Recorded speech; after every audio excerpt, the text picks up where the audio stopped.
नमस्कार, मैं हूं सुप्रिया सिंह। आप देख रहे हैं द भारत खबर। अफगानिस्तान पर तालिबान के कब्जे के बाद पंजशीर घाटी एक बार फिर चर्चा में है। अफगानिस्तान के पूर्व उपराष्ट्रपति अमरुल्लाह सालेह इस समय इसी इलाके में रहकर तालिबानियों से जंग लड़ने की रणनीति तैयार कर रहे हैं।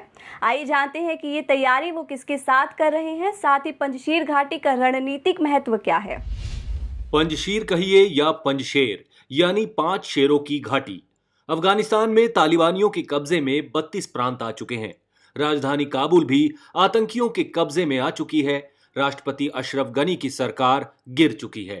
राष्ट्रपति गनी देश छोड़कर भाग चुके हैं। अब तालिबान अपनी सरकार बनाने के लिए नए नए प्रस्ताव दे रहा है। लेकिन इस बीच एक प्रांत ऐसा है जहां पर अफगानिस्तान के झंडे का रंग अब तक नहीं चढ़ा है। यहां तालिबानी झंडा लहराने से पहले उसके लड़ाकों को भयानक स्तर की जंग लड़नी पड़ेगी। अफगानिस्तान में यही एकमात्र ऐसी जगह है जहां पर तालिबानी आतंकियों की घुसने की हिम्मत नहीं होती। यही वो जगह है जहां के लड़ाकों ने रूसी सेनाओं और तालिबानी लड़ाकों को नानी याद दिला दी थी। एक बार फिर ये घाटी चर्चा में है। पंजशीर घाटी राजधानी काबुल से 150 किलोमीटर दूर हिंदू कुश पहाड़ों के नीचे है। ये पंजशीर नदी के किनारे है। यहाँ पर करीब 1 लाख लोग रहते हैं। ज़्यादातर स्थानीय ताजिक हैं। इसी घाटी के नाम से इस प्रांत का नाम भी है, जिसे पहले परवान प्रांत कहा जाता था। ऐसा कहा जाता है कि पंजशीर का नाम पंचमी नदी से आया है, जिसका जिक्र हिंदू पौराणिक कथा महाभारत में आता है। पंजशीर घाटी अफगानिस्तान के उत्तर पूर्व में एक सुदूर इलाका है। ये बेहद दुर्गम है। अब समझते हैं कि इस घाटी का रणनीतिक महत्व क्यों है। ये घाटी काबुल को सालंग पास से होते हुए पुली, खुमरी और कुंदूज और मजार शरीफ को जोड़ती है। यह घाटी सालंग पास के जरिए उत्तरी और दक्षिणी अफगानिस्तान को जोड़ती है। ये पास काफी ज्यादा दुरूह है। यहाँ पर तालिबान को आने के लिए ऊंचे ऊंचे पहाड़ों से आना होगा, जो कि आसान नहीं है। पंजशीर घाटी हमेशा से अफगानिस्तान के लिए अहम मार्ग रहा है। यहाँ करीब 100 किलोमीटर लंबा मार्ग है जो 2 पास में बटा हुआ है। पहला खवाक पास, ये पास करीब 12,624 फीट ऊंचा है। दूसरा है अंजुमन पास, ये पास करीब 14,534 फीट ऊंचा है। खवाक पास उत्तरी मैदानों के ऊपर से निकलता है, जबकि अंजुमन पास बदखशान के इलाके के ऊपर से गुजरता है। इसी मार्ग से सिकंदर और तैमूर की सेनाएं आती जाती थीं। पंजशीर घाटी अफगानिस्तान के आर्थिक विकास के लिए एक महत्वपूर्ण इलाका है।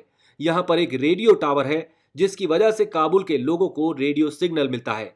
इस घाटी में अगर कुछ हाइड्रो इलेक्ट्रिक डैम बना दिए जाएं, तो अफगानिस्तान के बड़े इलाके को बिजली की सप्लाई की जा सकती है। ऐसा माना जा रहा था कि यहाँ मौजूद रेवात इलाके में पहला डैम बनता। अगर ऐसा होता तो ये घाटी अपनी बिजली की जरूरतें खुद पूरी कर सकती थी। पंजशीर घाटी के रास्ते से आने पर तालिबानी आतंकियों को काफ़ी ज़्यादा संघर्ष की स्थिति का सामना करना पड़ेगा, क्योंकि जिस मार्ग से वो आएंगे उस सड़क के अगल बगल रूस के विफल हमलों के सबूतों की कब्रगाह है। यानी इस घाटी में आपको थोड़ी थोड़ी दूरी पर रूस के टैंक्स, सैन्य वाहनों और पुराने सैन्य सामानों का ढेर मिलेगा। ये नज़ारा सालंग पास के पास घाटी तक रास्ते पर दिखाई देता है। रूस ने 1979 से लेकर 1985 तक कई बार पंजशीर घाटी के जरिए अफगानिस्तान पर कब्जा करने की कोशिश की, लेकिन हर बार विफल रहे। इस घाटी के लड़ाकों का गोरिल्ला वॉर और युद्ध कौशल अद्भुत है। जिस समय रूस ने हमला किया, उस समय सोवियत सेना और पंजशीर के शासक अहमद शाह मसूद की सेना अफगान मुजाहिदीन के बीच संघर्ष हुआ था। सोवियत सेनाओं ने 9 बार इस घाटी पर हमला किया, लेकिन एक बार भी फतेह हासिल नहीं हुई। मुजाहिदीन रूसियों से संघर्ष के दौरान छिपकर हमला करते थे। इस युद्ध में अफगानिस्तान की सरकार भी रूस का साथ दे रही थी, ताकि वो पंजशीर घाटी पर कब्जा कर सके। लेकिन अहमद शाह मसूद की सेना के आगे इनकी एक न चली। सोवियत और अफगानी सेनाओं ने थोड़ी बहुत सफलता हासिल की, लेकिन मसूद के लड़ाके हर बार इन्हें परेशान कर देते थे। लेकिन इन हमलों के दौरान बहुत ज्यादा मात्रा में नागरिकों, फसलों और मवेशियों का नुकसान हुआ। अहमद शाह मसूद के संघर्ष में अमेरिका उनका साथ दे रहा था। अमेरिका ने पाकिस्तान के आईएसआई के जरिए कुन्नार और नूरिस्तान प्रांतों के जरिए मसूद के लड़ाकों तक हथियार, रसद और जानकारियां शेयर की थी। अमेरिका को लगता था कि सोवियत संघ का यह प्लान शीत युद्ध का ही अगला हिस्सा है, लेकिन 1989 तक संघर्ष करने और भारी नुकसान बर्दाश्त करने के बाद सोवियत सेनाएं अफगानिस्तान से वापस लौट गईं। अहमद शाह मसूद को पंजशीर का शेर कहा जाता था। उनके नेतृत्व में 1996 में नॉर्दर्न अलायंस नाम का एक संगठन बनाया गया। इसमें कई वॉरलॉर्ड्स और उत्तरी अफगानिस्तान के कई प्रमुख शामिल थे। इसमें प्रमुख समूह ताजिक, उज़्बेक, हज़ारा समुदाय के लोग थे। ये उसी समय से तालिबान के विरोध में थे, जो पश्तून घुसपैठियों का समूह हुआ करता था। नॉर्दर्न अलायंस की मदद करने के लिए अमेरिका, उज़्बेकिस्तान, तजाकिस्तान और तुर्कमेनिस्तान सामने आए। भारत ने तजाकिस्तान के फरखौर एयरबेस पर नॉर्दर्न अलायंस की लॉजिस्टिक मदद के लिए फील्ड अस्पताल बनाया था। ग्लॉट की घोषणा और 9/11 के हमले के बाद अमेरिका ने तालिबानियों पर हमला करना शुरू कर दिया। तालिबान अफगानिस्तान छोड़कर फाटा और पाकिस्तान के बलूचिस्तान में आदिवासी इलाकों में छिप गए। इस समय अफगानिस्तान के पहले और पूर्व राष्ट्रपति अमरुल्लाह सालेह अफगानिस्तान के प्रमुख हैं, क्योंकि राष्ट्रपति अशरफ गनी तो देश छोड़कर जा चुके हैं।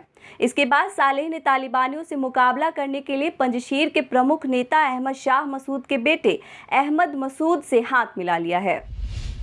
15 अगस्त के 2 दिन बाद सालेह ने खुद को अफगानिस्तान का अंतरिम राष्ट्रपति घोषित कर दिया था।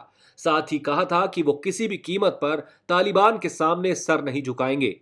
अमरुल्लाह सालेह तालिबान के साथ हुई पुरानी लड़ाइयों के दौरान बेहतरीन रणनीतिकार रहे हैं। वो अफगानिस्तान की एलीट सिक्योरिटी एजेंसी के प्रमुख रहे हैं। इस एजेंसी का नाम है national directorate of security. Saleh के इस सेना का नेटवर्क बहुत ही मजबूत है। इसमें अमेरिकी खुफिया एजेंसी CIA द्वारा प्रशिक्षित एजेंट्स और कमांडो हैं।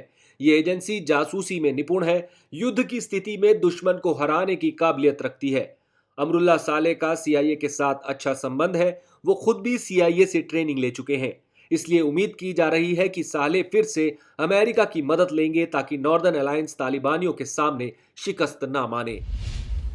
पंजशीर के पास ही स्थित है अंदराब घाटी। यहाँ पर इस समय अफगान सेना के हजारों जवान छिपे हुए हैं, जो सालेह और अहमद मसूद की रणनीति का इंतजार कर रहे हैं। अंदराब घाटी को तालिबान विरोधी इलाका कहा जाता है। इस घाटी और उसके आसपास मौजूद इलाकों में कुंदूज, बदकशान, तखार और बागलान प्रांतों से आए अफगान सेना के जवान मौजूद हैं। ये इलाका पूरी तरह से ताजिक समुदाय के लोगों के कब्जे वाला है। यहाँ पर पश्तून और तालिबानियों के खिलाफ रवैया बरकरार रहता है। रणनीतिक विशेषज्ञों की माने तो ऐसा माना जा रहा है कि अंदराब और पंजशीर से ही नॉर्दर्न अलायंस एक बार फिर तालिबानियों के खिलाफ अपना युद्ध शुरू करेगा।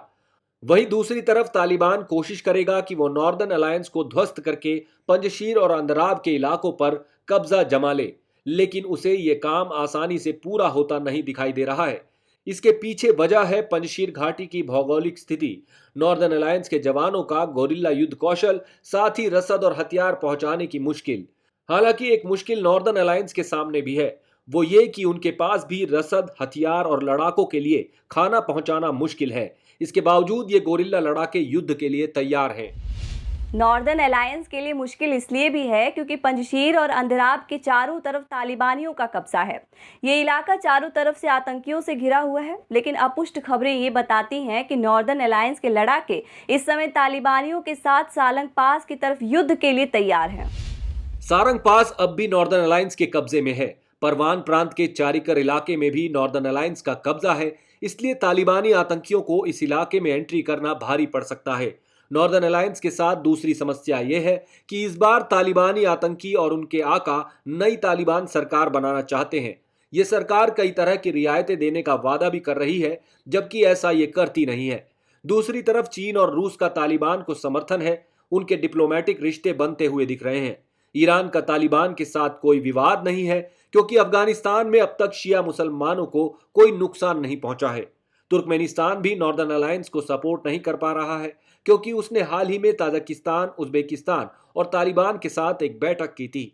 रूस के साथ मिलकर ताजिकिस्तान में ही मिलिट्री एक्सरसाइज हुई थी, इसलिए तुर्कमेनिस्तान को भी कूटनीतिक रवैया अख्तियार करना होगा। आप देख रहे हैं द भारत खबर। हमारी बाकी खबरों को देखने के लिए चैनल को सब्सक्राइब कर लीजिए। नमस्कार।